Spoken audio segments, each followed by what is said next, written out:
What's up guys, welcome to LYRE's music channel where we discuss music production and songwriting. If you're not subscribed yet, what are you doing? Hit that subscribe button down below. Alright guys, so today I'm going to discuss how to produce a pop rock song. So I have a song here that I produced by this band called Crimson Apple, and the song is called Sorry Now. So I think, one of the first things that you have to know about producing pop rock is that you are combining live instruments with some programming. So that's mostly what we're going to be digging into, but I'm going to play you guys a little bit of the song right now. I'm so sorry now, I let you in my house. Isn't it sorry that I feel sorry now that you're sorry now? I'm so sorry now, please tell me how I can feel bad when you're so mad, you know you let me down, yeah. Okay, alright, so such a good song, I really loved working on it. The first thing that you have to know about this is, so there's a good bit of programming going on, but there's also a good bit of live instrumentation, because all those girls, they play instruments, they play drums, bass, guitar. So, obviously we had to incorporate that into the production, because that's the whole point of their band, is that they can play everything themselves. So, right here, this is obviously, this was mixed by somebody else. So this is like my rough mix, but you could see a very large drum section immediately. I'm gonna start with the chorus and just kind of solo this in place for you guys.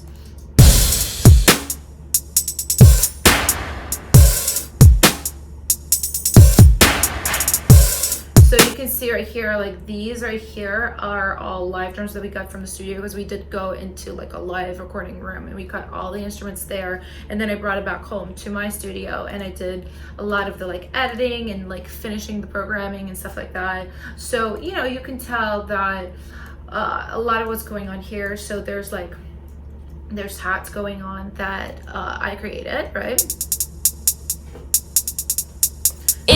There's a little bit of tambourine hits. There's even though obviously when she played the drums, she played the snare, the kick, all of the main parts, I'm still thickening it with some program things. And that's one of the things. Oh, and then I have some verb coming in and out on some of them as well. That's pretty interesting. And then I've stacked some claps here, stuff like that. So, and that's the interesting thing about, I think, pop rock that people don't realize. They think oh, you just record all live instruments. Nah, there's so much programming going on to make it kind of fit in with pop music. You know what I'm saying? To have, because it's really hard, I think, for just drums, record live drums, acoustic drums, to compete with programmed drums on the same playlist, right? If you're shooting for being playlisted next to pop artists, and your track is just so acoustic sounding, it doesn't have that punch and that power. So 9 times out of 10 things are either samples are being replaced or being thickened, like I'm doing here. So yeah, it's just really interesting how that works. Isn't it sorry that I feel sorry now that you're sorry now? You can tell even here, I'm not sure if this open hat is something that I sampled or if it's from her playing. And it's sampled. Yeah, you could see. Well, actually, I don't know. No, I'm pretty sure she actually played this. Yeah, so it's interesting. You just have to pick and choose depending on how things end up sounding. So, and then, again, there's a lot of bass channels going on at the same time. A lot of people might be horrified seeing that. I'm not, because I know it sounded amazing in the end. So, but I do really like to layer a lot of things, and you can see some things go on certain parts and some on others. Let's just play this real quick.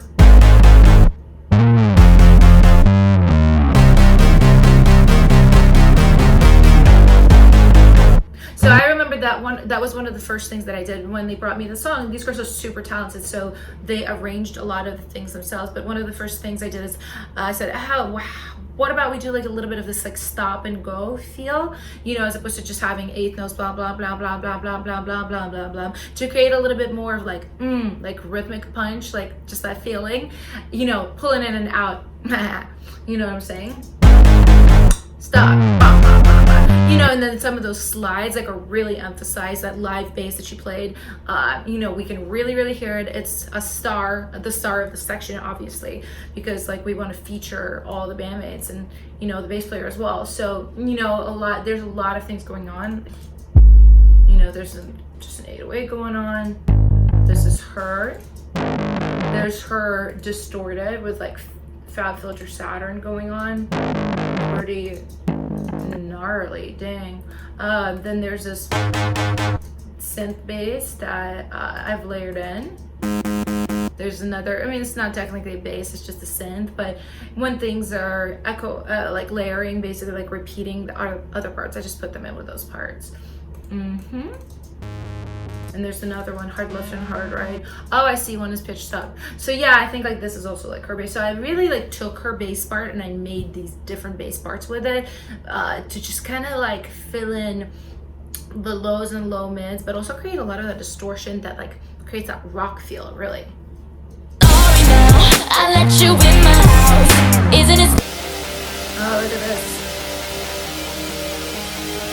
Yeah, I feel like the electric guitars, even though there's a bunch that she did, I wanted to add even another feel of like this really sawy, like disgusting kind of like serum synth. You know, it just creates a lot of, it adds a modern feel, you know, so again, like adding a little bit of like synthesized feelings to it, so it's like teetering on that like edge between pop and rock. So, and it just like adds a lot of distortion, different than this.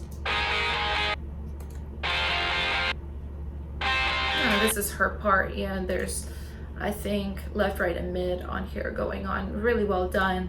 I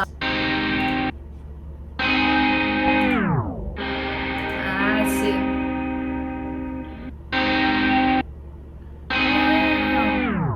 Yeah, and I added this like verify effect because I just wanted that to be like, you know, because it's like, sorry now, pause, like it's kind of featured in there, and it's like creates again like more of that dirty kind of like powerful rock feel, powerful just feeling in general, because the song has that feel, that's what like its vibe is. There's some reverse guitars. I'm not sure if she played them like that. I kind of don't think so. Let me see. Just reverse it back. See what I just want to see. Yeah. So these are just like hits, and I think this is also tuned up. So like this was what it was before. So I took that up an octave reverse just to create that like it was like a ghost like feeling. Yeah, because we had a lot of like already powerful moments, so I wanted something like in the top end, just like really fill out the sonic spectrum, because like the only thing we had that was up high is this had, you know, and it's like it's really like up there shimmering. Sorry now, I let you in my house. Isn't it sorry that I feel sorry now that you're sorry now? I'm so sorry now. Yeah, so looking at the vocals, it's just, you know, it's really quite layered. Colby, the lead singer of the band, she has an amazing voice. Like it sounds just like that live. It's really, really good. So yeah, we're just trying to bring out the beautiful qualities of her voice, you know, and especially trying to bring out the power of the song too by layering. So I got a couple of doubles here. Sorry now, I let you in my house.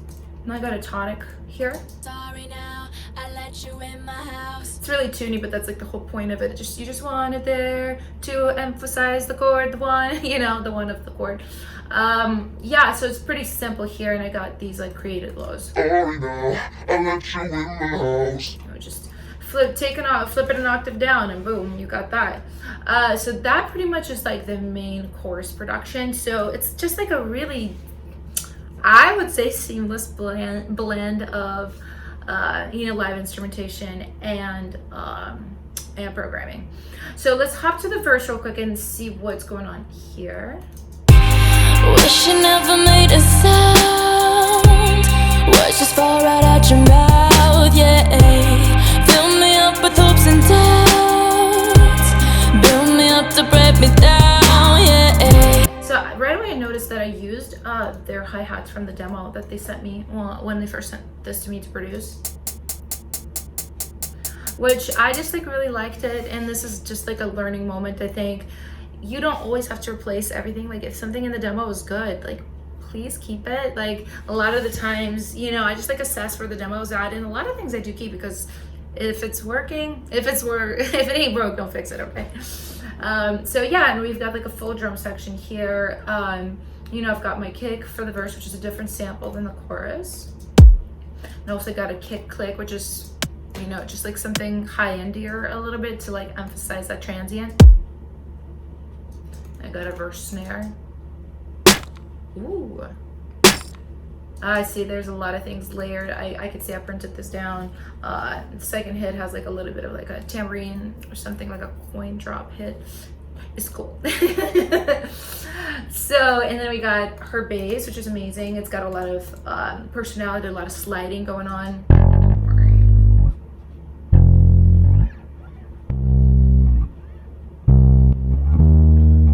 Yeah, you know, and we're just like, because there are some programming going on with the drums, like really wanting to feature that bass, and also some of these guitars are here.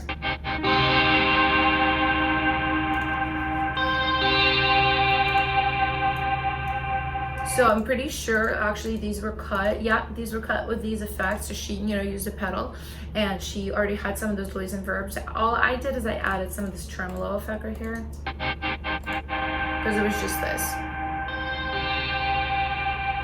So, and I wanted it to move a little bit more. Other than that, I mean, a lot of this is stuff that they just play. You know, and one thing I would say too about working in the studio with a live band as a producer, it really, really helps if you know how to direct them. One thing I would say, like, actually in a session like that, more is more. You want to get as many parts as you can, because like most likely you're not coming back to that studio, because you know you have to pay studio time, so you don't want to like not get what you need and then have to go back to the studio just to get like one like or something. So a lot of the times I'll just like kind of think about it beforehand, like what do I really need? Like, do I need eighths on guitar and chorus? Do I want like alternative bass passes, one whole notes, one like a little bit more like eighths or sixteenths, or one sliding, one not sliding. So, and getting some alternatives and then being able to play around when you bring them back to your project studio is really good. So it's just got this really beautiful guitar arp. And it starts out lower, then gets into and then starts right here on the higher octave, yeah. I think that's pretty, right? Yeah, I bet it got heavy. The lies that you told me are scary. Now that the truth is in focus, So yeah, obviously, you know, we've got a lot of musicians here. We've got really beautiful guitars. So I was pretty like light on synths here, because like there's a lot of already like in the mids from the instruments. So I was like very sparing on that. I got a little synth here, Serum. Sounds like pretty 80s to me, you know. It's like just like a little floating something. It's got a little bit of a chalk texture that those guitars don't have, like some of that saw texture, which I think works really nicely in here. yeah, I bet it got heavy. The lies that you told me are scary. Now that the truth is in focus, you paying the price 'cause you broke it. Okay, yeah, and I want to just emphasize some of these vocals, because obviously we have just her beautiful lead on the verse, and then as soon as the pre kicks in, we've got all of this. Yeah, I bet it got heavy. The lies that you told me are scary. Now that the truth is in focus. So yeah, see, there's like there's the created low octaves, there's doubles, there's also this like yeet thing that she did that I think is really funny. Like, I see there's 4 parts. Yeah, you know, it's fun, like having a nice stack of them. It makes it sound a little bit bigger, a little bit thicker. And then we've got some of the, you know, emphasizing hell and well right here.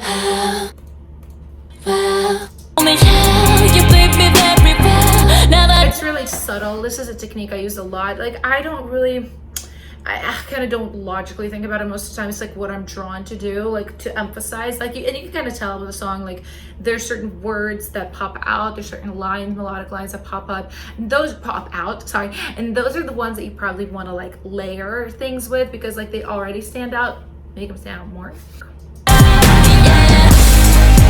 You know you let me down, yeah. You know you let me down, yeah. So this is the post section, and I would say about this, what's really kind of interesting is that we've got these guitar hits like meow, meow, but the fun thing about it also, it's doubled with a voice. I don't know if you guys can tell, but check this out.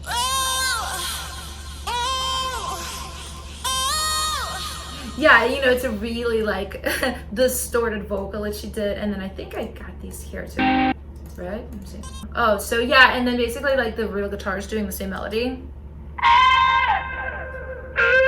Isn't that fun? What's really fun too, there's almost like a vocoder-ish like effect on it, like a phasing kind of situation, so it almost sounds like somebody going oh with like a lot of effects. So these two, like her guitar and her singing, like it's supposed to be like that kind of effect where they're blended. I think what's cool about it too, it's emphasizing two players, you know, it's emphasizing the guitarist and emphasizing the singer. And that's one thing you got to remember, like when you're working with a band or a group, like a K-pop group or something, like you have to make sure every single person in it shines. That's one of the main things that like you need to do as a producer or as a writer too. If you're writing for them, like you can't leave anybody out. Like all of these people are equally important, so you want them all to have their moments. I'm so sorry now, I let you in my house.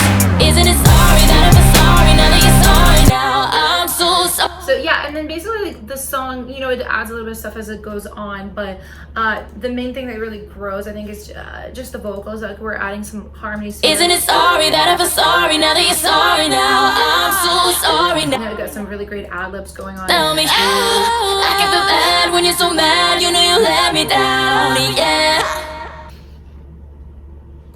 So, and yeah, that's basically like the overall broad strokes of how I produce the song. You know, just I think the main takeaways are get the best parts from the musicians, make sure they like it as well. You know, I've worked really closely with these girls to make sure that they really like the takes that I chose and how I process them and all that kind of stuff. So yeah, if you guys have any questions, ask them in the comment box down below.